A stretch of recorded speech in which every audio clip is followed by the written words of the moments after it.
Hi everybody, this is Valentina and this is my Platycerium Bifurcatum or Staghorn Fern. In this video I'm going to tell you a bit about her, about the conditions that she likes and really prefers, and also I'm going to show you a very interesting repotting, which is very different from all the other repottings you will see. I don't know, maybe there will be other interesting ones, but I think this is going to be a very peculiar one. So let's start with the origins of this plant. The plant is from tropical areas of New Guinea, southeast of Australia, and it loves living in the rainforests. Where does it live in the rainforest? It lives stuck at other trees. That's why I want to repot it, because the spot that you're seeing here is not really the ideal pot that I would choose for this being. Since I want the best conditions for her, she's not going to remain in that pot. I'm going to simulate exactly the same conditions she's going to face in nature. So I think she will be much happier in this piece of wood. So it will feel like she is almost stuck at the tree.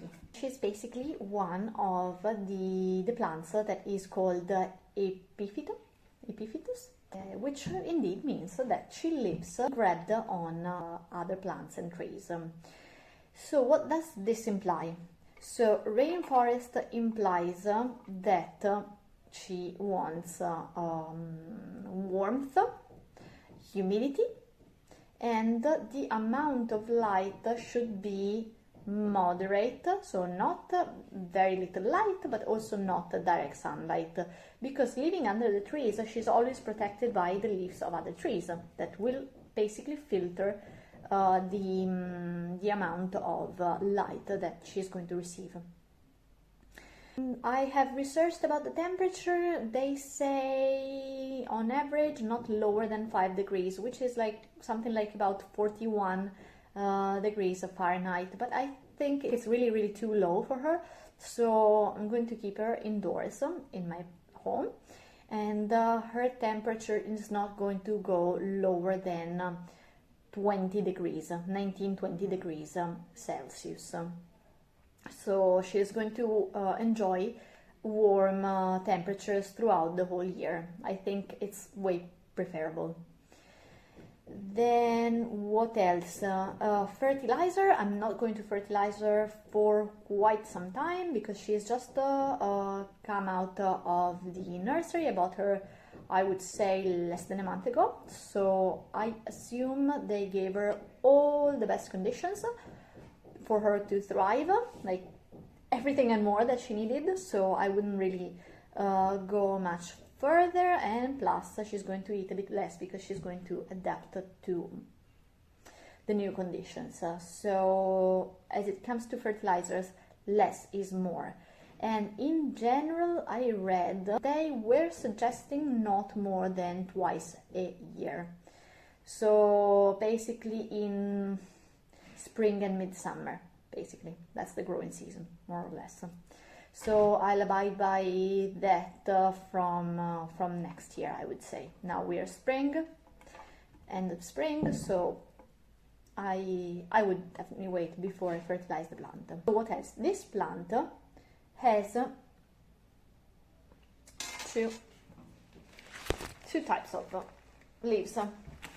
It has brown leaves, which are not to be removed because that's a type of leaf that is necessary for the plant to grow. It is used as basically a way to collect the nutrients and to make sure she's grabbed firmly to her tree. So do not remove it, you're going to kill the plant if you do. They may look dry and brown because it happens when the plant ages, but yeah, that's what it is. Do not remove them. And the other type of leaf is this one that is used for the reproduction purposes as well as the photosynthesis, of course. When I bought the plant, these leaves were covered in white dust. They told me that it was dust, but I didn't really believe them because I don't know, it sounded strange. They told me, oh well, when you if you wash it properly, then it will become beautiful again, very green. It's only dust, but the dust was not really dust, and it's basically pollen that you can collect, which is something that I did, and then you can try to, I don't know, I'm trying, but I don't know, I will give you updates for sure, to make the plant reproduce. It's basically going to produce the male and female organs, and then they will become a new fern. Of course, you have to be super patient.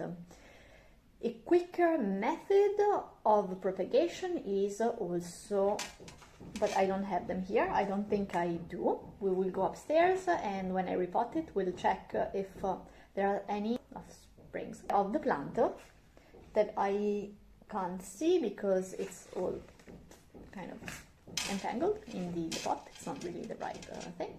But anyway, at some point, the plant will have smaller plants all around. At least that's what should happen in theory also to my plant. I hope, I keep my fingers crossed. And you can divide them or leave them near the mother plant.